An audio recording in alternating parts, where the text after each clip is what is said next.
So this week on the Weekly Forecast, we have a remake, a movie that's been long awaited on Blu-ray, and the biggest DLC of the year. Pretty much, here we go.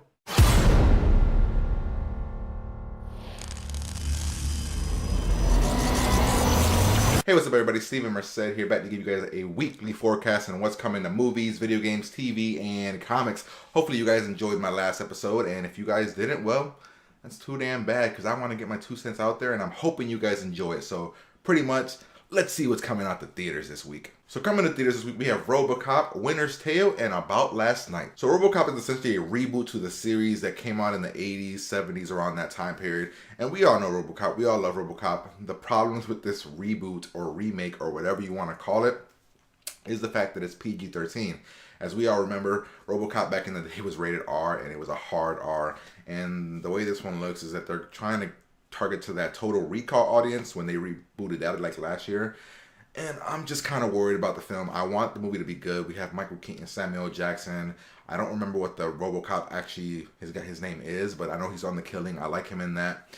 I'm just kind of worried that the film's going to be too worried about bringing in a new audience and making money over really keeping the substance of the film intact. So I'm going to watch this movie, hopefully get you guys a review up on, on my channel, but I'm just kind of mediocre on this right now. So let's move on. Now, Winter's Tale, I am extremely excited about this. I'm actually more excited about this than I am RoboCop. The reason being, point blank, Colin Farrell. Love me some Colin Farrell. I think he's a phenomenal actor, does everything. I mean, the only thing I don't think he's done is really comedy, and if you count Seven Psychopaths, he's pretty funny in that too. So I really, really can't wait to see this. I don't really know what it's about. It looks like some type of angel demon, time-lapse type of movie. It looks badass and awesome. I mean, I'm just excited about this movie and just can't wait to see it. Colin Farrell, Russell Crowe, I mean, just looks awesome. Check out the trailer, Winter's Tale, look it up. It looks absolutely amazing. So now let's get to About Last Night. About Last Night is essentially Kevin Hart's next movie. I mean, this guy's in everything. We're seeing Kevin Hart all over the place. And essentially what this movie is, it's Kevin Hart being Kevin Hart in a romantic comedy, I guess. We have a bunch of actors that I'm not going to remember their names, but the movie looks like a movie that was meant to come out on Valentine's Day to get in that, romance crowd and the Kevin Hart lovers out there. I might check it out if it doesn't suck. I don't know. I'll let you guys know later if I make a review for it. But essentially, I don't know, it doesn't interest me that much. It doesn't look very funny, and it just didn't really catch my attention. I mean, I love Kevin Hart. I think he's funny. I think he's kind of making himself a little bit too thin, putting himself in everything, but About Last Night just doesn't really do it for me. So that's all we got ready for movies this week. So let's head over to Blu-ray and DVD and see what's coming out over there. So coming to Blu-ray and DVD this week, we have The Jungle Book Diamond Edition, All Is Lost, Ender's Game, Best Man Holiday, and Diana. So Jungle Book, I don't know what I can really say about The Jungle Book. We all know the movie. We all know what it is. It's just going to look a lot prettier now because it's going to be on Blu-ray, Diamond Edition, all these special features. So if you're into The Jungle Book and you want to see it prettier on your nice big screen, I'm guessing the Diamond Edition is for you. I personally won't get this because I'm not the biggest fan of The Jungle Book, but a lot of people out there are, so definitely worth looking out. Now, Ender's Game, on the other hand, I adored this movie, loved this movie in theaters. Was actually really mad that it didn't make enough money for us to get a proper sequel, but I really, really did love this movie. I think it's a really, really good sci-fi film. It kind of sucks that it got all the backlash from the people talking about the religion and all that stuff. It kind of sucks. Same thing happened with the Golden Compass a while ago. Another movie that I actually really did like. So The Ender's Game, I definitely recommend watching it. I enjoyed it. I think it's a cool sci-fi adventure. I think it has some cool lore. I think it's just a really, really good movie. So I'm definitely going to be picking up Ender's Game. I think it's just a fun-ass movie. So let's go. All Is Lost, I don't know a lot about it, but a lot of people have been saying how amazing this film is and how the main actor pretty much gets Oscar nomination performance because of the way that he visually does the part, because he doesn't have that much speaking in it. I haven't seen it. I might watch this. I don't know when. It's a movie about a guy on a boat, pretty much the whole entire film not talking. I got to be in the mood to watch something like that, so I probably will check it out, but maybe when it's on Netflix or something. But a lot of people have been giving me some good things about this film, so definitely worth checking out if you're into that kind of Castaway type of thing where the guy doesn't really speak that much. Now, Best Man Holiday is the sequel to a film that came out a long time ago called The Best Man. And essentially, I heard this film is pretty good, has some comedic moments. I heard Terrence Howard is pretty funny. And I heard that, the ending is kind of, a really good ending. So it's setting up for another one. So if you guys like this one, definitely be on the lookout for the next one. So Might want to check it out if you're into this style of movie. I mean, it's gonna play you like the best man from back in the day.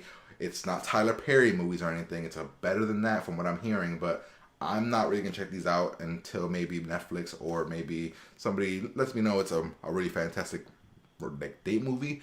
But it looks pretty decent. I'm not gonna say it sucks or anything, but people have been giving me some good buzz about it. Not great buzz, but definitely worth checking out if you're into this kind of movie. Now, Diana, I've been hearing a lot of mixed things about. People mostly have been negative on the film, saying that it was supposed to be up for like Oscar type of greatness, and it did not live up to that. I heard it's pretty mediocre, but some people have said they actually liked it. So I don't know about this film. I heard that the actress that plays Diana is phenomenal in this, but ultimately the film doesn't really live up to anything. So I want to check it out because I actually want to know her story. But if the film is pretty bad, I'm not sure what I'm gonna do with it. But you never know. I might check it out again. Another movie that I might see on Netflix. I don't know. It's a drama and it's not a good one from what I'm hearing. So let's go to video games. So this week in video games, we have Borderlands 2, Mad Moxie, and the Valentine's Day Massacre. We also have Final Fantasy 13, Lightning Returns, and we lastly finally get the Last of Us DLC Left Behind. So Borderlands 2, I enjoyed the game when I played it a while ago, but I haven't played any of the DLC. So if you're into the DLC and you want to see it explored more, and you have a PS3, Xbox 360, or I think it's on PC, this is a nice little thing you can play. It's a DLC about Valentine's Day. You know, they want to throw it out on Valentine's Day to get that kind of humor, because we all know that they're really, really good at the humor. I won't play this, but I'm hearing that people love the last DLC. So pretty much if you're into Borderlands and you want to stay in that world, I guess the Valentine's Day Massacre is something that's for you.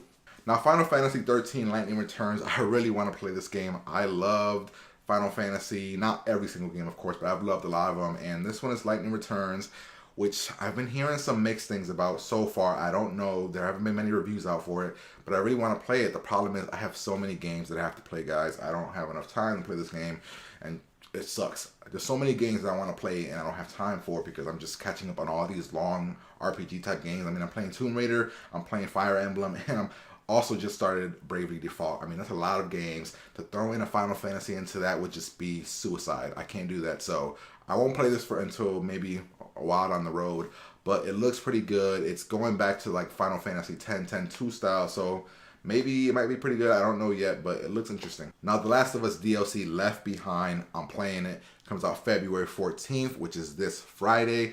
I will be all over this game. Love The Last of Us. My absolute favorite game of last year.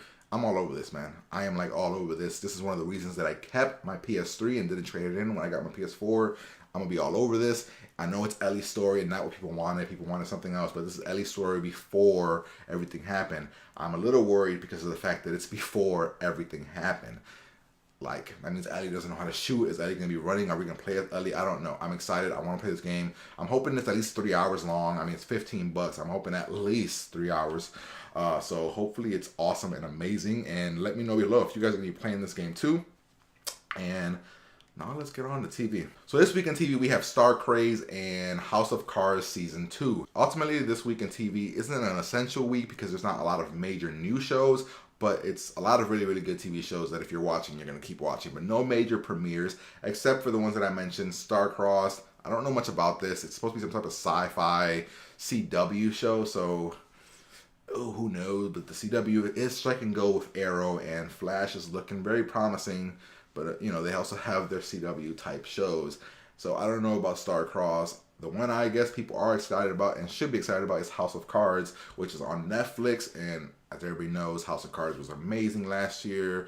Took the world by storm, was up for all these nominations. So if you like the first season, you're going to want to watch this one. Ultimately, that's all we really got for TV this week. So let's move on to comics. So this week in comics, we have Fuse #1, She-Hulk #1, and The Walking Dead 121. So Fuse #1, I don't know much about it except for the fact that I read the synopsis on it, and it's supposed to be something about a sci-fi homicide happening with some crazy elements about just murder and all this mystery, but happening with a sci-fi twist. I requested this because I wanted to review it on GeekDownation.com, so I would definitely be digging into this, and hopefully it's not bad. I'm hoping for something pretty good. I've been pretty good at choosing my comics this year, so I don't know. I'm excited for Fuse #1. It comes out from Image Comics. The big Marvel #1 that comes out this week is She-Hulk #1, which is just her reboot or retelling of the way that they're doing with the Marvel now. Last week we had about 4 #1s. This week we have She-Hulk's #1. So this is the main big Marvel comic that's going to come out this week that people are going to probably hop on right away. It tells the story of how she became She-Hulk and all that, I'm assuming. So I didn't get the pleasure to review this one, so I'll be checking out the review on geekdownation.com to see if it's worth reading. So lastly, we have The Walking Dead 121. I don't know anything about this, and I actually don't care. I'm not a big fan of The Walking Dead anymore. It kind of lost my interest about the 60th issue and about 2 seasons ago on the TV show. So yeah, I'm more about the game. The game is awesome, and I'm going to stick to that. 121, who knows? It might be good. I don't care. But let's move on. All right, so that's all we really have this week for the weekly forecast. Let me know below what you guys are going to be checking out and what movies, comics, video games, TV shows you will be seeing. It's not a great week, but some pretty good things coming out this week, and I'm excited about. So hopefully you guys enjoyed this, and I'll talk to you guys later. And make sure you to comment, like, and subscribe. See you. Like an old school cartoon that, you know, it's got the story that feels like it belonged in that era. It's got the visuals that belong in that era. The voice acting is, for the most part, pretty good. It all seems to work out very well for the game. It all benefits the game a lot. And even though the premise is pretty far-fetched, the game still ultimately, for the most part, works. Where the game really does start to falter and lack is when the controls are just extremely too difficult. It puts you in situations where you're gonna get really frustrated because of the fact that you have to throw these things around and you have to try to walk. And the fact that the controls are makes me want Guillermo del Toro to make that movie more than ever. Like, if he takes some of the story that they're doing in this one, it's awesome. So I mean, I'm not crazy about Constantine. I I think think that he's cocky as fuck. I love him and I loved Truly do. Hellblazer, but his solo series just has not done it for me. I haven't read his solo series, but from when I read Justice League Dark, I'm like, man, this guy's one cocky son of a bitch, man. Oh, I love John Constantine. He's one of my all-time favorites. Got to read the old Vertigo Hellblazer series. Fantastic.